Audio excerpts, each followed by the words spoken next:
Free shoes pa rin po tayo. Kami naghahanap na Mizuno. Napakaangas. Michigan. Off-white. Purple. Track red. Sa dalawa. Timberland.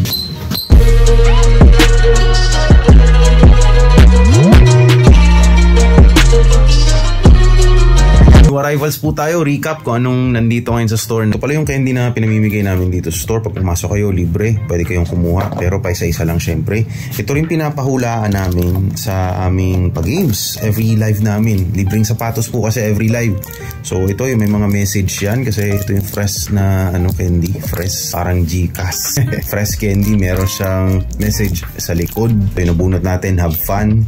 Iba-iba rin yung message dyan. Minsan mahal kita, minsan ayan, may break free, good vibes, bye-bye message. Clue na kayo kung ano yung mga posibleng kahulaan namin sa bukas. Saan yung arrival natin? Free shoes pa rin po tayo. And free shipping din. Syempre, ito na. Papakita ko na po yung mga new arrivals natin. Ayan, sipatin yung maigi kung ano yung mga nandyan na bagong dating. Karamihan po, mga pambasketball pa rin. Tapos may manaka-nakang mga pamorma. And may mga pambabae din. Actually, malalakas yung mga pambabae ngayon na dumating. Nahin ko na itong Mizuno. Ito, ang dami naghahanap na Mizuno eh. Ayan, late ko na ito napansin eh. Black and gray. Napaka-discreet lang ng kulay pero napaka-ganda ng kondisyon yan. And ito, may SB rin tayong green apple. Yung mga naghahanap dyan ng mga SB na maganda pa rin yung kondisyon. Ang ganda ng ilalim. Walang kaproblema. Napakaangas ang datingan yan. Apple green. Mas meron din tayong SB Nike Michigan. Meron pa rin mga AF1 na ganito. Pero ito yung pinakaiba sa lahat ng mga pambabaeng sapatos. Ito yung Yeezy Boost na off-white. Ay kuting ko para makita nyong maigi kasi napakaganda po ng kondisyon nito sa personal. Sana mahawakan nyo rin to ng gaya ng kung paano ko siya hinahawakan ngayon. Napakaganda ng kondisyon, walang ka-issue-issue, napakaputi. And yun, most of all, off-white na Yeezy. Problema lang, pambabae lang po yan ha. Yung mga nag-aangad na panlalaking merong ganito. Yan, ukay-ukay po tayo. Limitado lang yung mga sizes na available. Andyan lang yan sa gilid. So meron tayong AF1 na pula, AF1 over branding.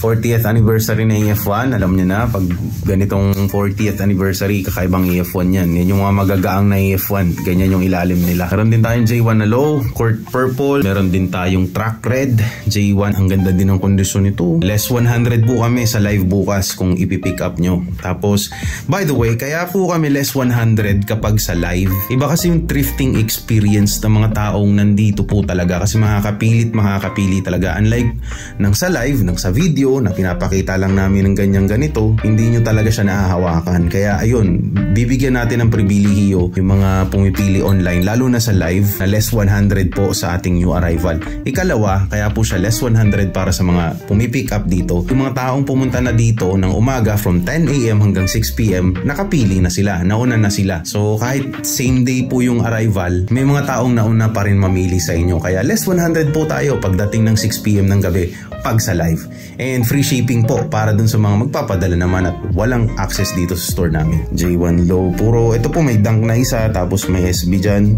J1 tapos yun, AF1 na naman. So itong column na to pala, yan dyan yung mga Jordan natin. May X-step sa taas na nakahalo. Ganun din ang kondisyon yan. Yung mga Jordan 13 tayo. Tatlo yata Jordan 13 natin eh. Yan, napagpipilian nyo. Malalaki din po sila. 11 and 10 ang size. Meron composite ulit.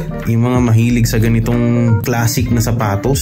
Ang kagandahan lang dito, size 12. Ang laki niyan. NBA brand. Ito NBA size 7 lang. Yan. Ang ganda din ang kondisyon nito. Walang problema. NBA shoes. Basketball syempre. Yan yung ilalim niya. Yung Tony Parker. Kyrie na naman. Tapos may Kiyawdan dyan. Aaron Gordon na naman from 361. Bagay ito kung uniform ninyo sa team nyo sa basketball, black din or gray. Kung sa sasakyan, ito yung tinatawag na piano black. Tayong CJ McCollum, yan, from Leaning din. Kyrie, mahilig sa hiking. Meron tayong Columbia dito na naman. High cut lang this time yung dumating. Timberland, mga topsider. Medyo mabigat siya. Tapos yung ilalim niya, yung details niya. Yung mga pang-ankle na to diba? Ito yung mga malakasang forma ng mga tito natin Kasi yan, may Klay Thompson. Dalawa po yan na Klay Thompson. Tapos yan, puro na po yan running shoes mga pamorma na Converse. May mga Adidas na ganyan, may mga Puma Suede na ganyan. Yan, may mga ibang pamorma running shoes. Meron pala ditong Fly Ace. Lakas ng spike nito. Tinry ko kanina. Meron tayong AF1. Ang ganda ng kondisyon niya. Antaba daw. Meron tayong Jordan Fly. Breads po yan May pick tayo na maganda. Yun sa taas. So ito, ganda nito.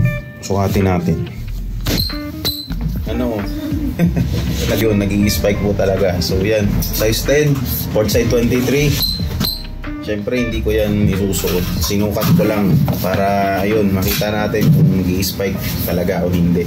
Yan, ito dapat pala to dito nakalagay ito eh. Jordan yan eh. Alisin natin tong Warrior. Dapat nandito yan Jordan. Soccer shoes ayun, nag-iisa lang sa ilalim. Yan lang po lahat. Kung may tanong po kayo, mag-message lang po kayo sa page namin. Full force po kami by 10 AM bukas ng umaga para mag-reply sa lahat ng mga inquiries ninyo. Malubas size o price ng mga yan. And pagkagabi po, live kami. 5 PM po, agahan natin. Magpo-post din po ako ng mga pictures niyan pero pangkalahatan lang muna. Bukas na po yung per piece. Maraming salamat sa panonood.